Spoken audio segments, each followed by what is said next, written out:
여러분, 중국 자금 이야기 좀 들어보셨죠?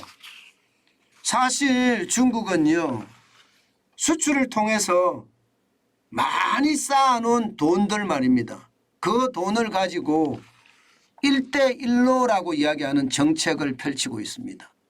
뭐 1대1로라고 하면 핵심이 두 가지예요. 육상의 실크로드를 만든다. 복원한다는 이야기겠죠. 해상의 실크로드를 만든다. 복원한다는 이야기입니다. 그러면 실크로드를 만들려고 그러면 거점이 필요할 거예요. 거점. 그죠? 실크로드라는 게 중국에서 유럽으로 건너가는 게 실크로드인데 여기에 거점을 필요하니까 거점마다 뭔가 중국의 자금을 투자를 해줍니다. 여러분도 알다시피 스리랑카 이런 데다가 투자해 주잖아요. 방글라데시 이런 나라에 투자해 주잖아요. 소말리아 이런 나라에 투자해 주잖아요. 중국이요. 그러면서 말입니다. 이게 거점을 쉽게 말하면 중국화 시키고 나가고 있습니다. 그런데 문제는요. 이게 경제 위기가 전 세계적으로 덮치니까 각국 중국의 구제금융을 받았던 그 나라들은요. 지금 굉장히 어려움을 겪고 있습니다. 왜 어려움을 겪고 있느냐. 팬데믹이 되니까 스리랑카만 하더라도 관광 수입이 대부분인데 팬데믹 때문에 사람들이 안 오잖아요. 그러면 어떻게 될까요? 관광 수입이 대부분인데 사람들이 안 오면 그에 대한 충격이 커질 수밖에 없습니다. 그러니까 중국 자금에 대한 이자도 못 갚았어요. 그래서 지금 스리랑카는요. 최대 항구를 말입니다. 중국에게 내줬습니다. 그것도 90년 동안인가요? 중국에게 내줬어요. 그러니까 국민적 분노는 어떻게 될까요? 커지겠죠. 당연히 커질 수밖에 없습니다. 그런데 중국의 구제금융 말입니다. 이 스리랑카를 통해서 보니까 세계 석학들이 얘들 뭐지?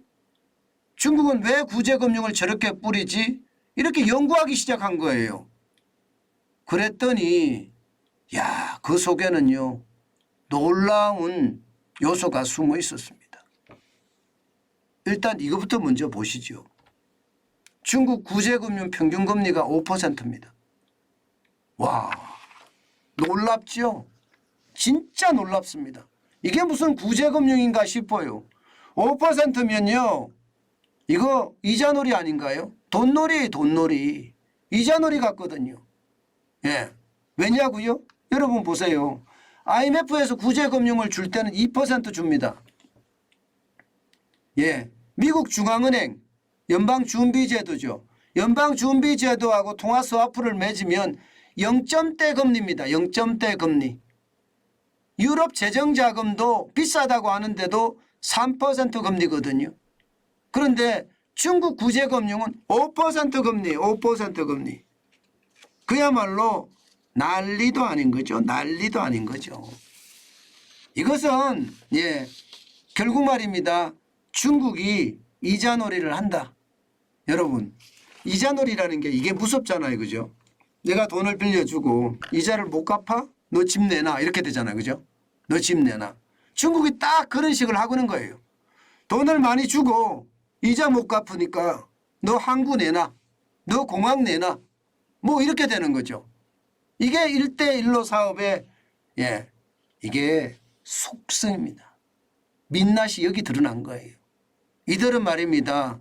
구제금융이라는 이름으로 돈을 빌려주지만 사실상은 그 나라의 항구나 그 나라의 공항을 중국화시켜 나가는 것, 그것이 핵심이다. 이렇게 이야기합니다.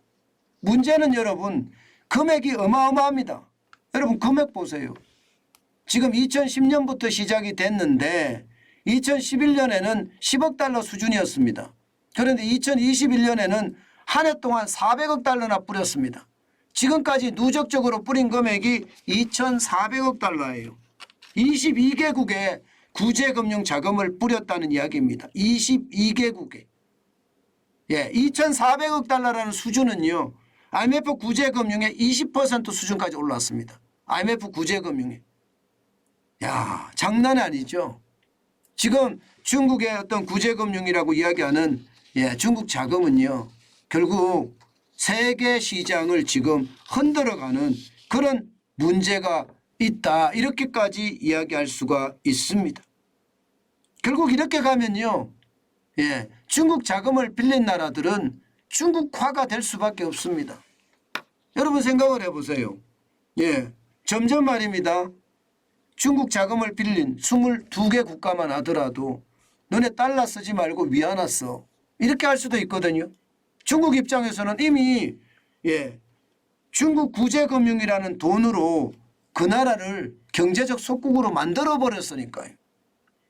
이것은 어째 보면 말입니다. 그 속에는 페트로달러, 달러 패권에 도전하는 페트로 위안화 패권이 그 속에는 숨어 있기까지 한다는 이야기입니다. 그만큼 말입니다. 이 중국의 자금은요. 지금 어디나 가나 난리도 아니다. 이렇게 이야기할 수가 있고요.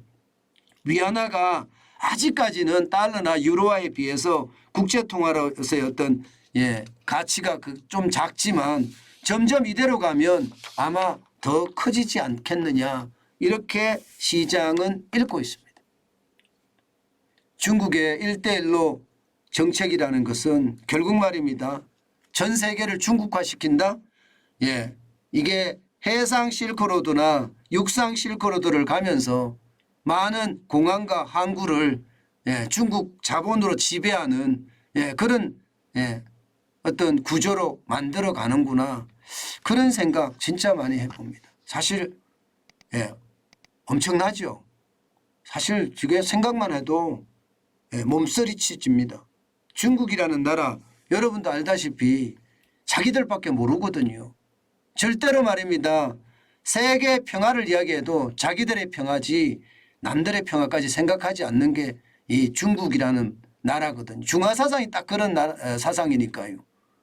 저는 결국 중국의 어떤 이 자금들 세계 경제로 점점 더 깊숙이 들어와서 경제의 혼란을 더 야기시키지는 않을까. 저는 그런 생각도 해봅니다. 다행히 우리나라는요. 중국 구제 자금을 그렇게 많이 받지는 않아서 다행이라고 생각이 듭니다. 물론 민간에서는 중국 자금 많이 받은 곳도 있다고 하는데요. 아마 그런 쪽은 앞으로 지금 중국 1대1로 작업처럼 우리 기업들도 또 많이 힘들어지지 않겠느냐. 저는 그런 생각 진짜 많이 해봅니다. 중국의 그 악랄한 수법에 당하지 말아야 될 텐데 참 당하면 아마 피눈물을 흘릴 겁니다.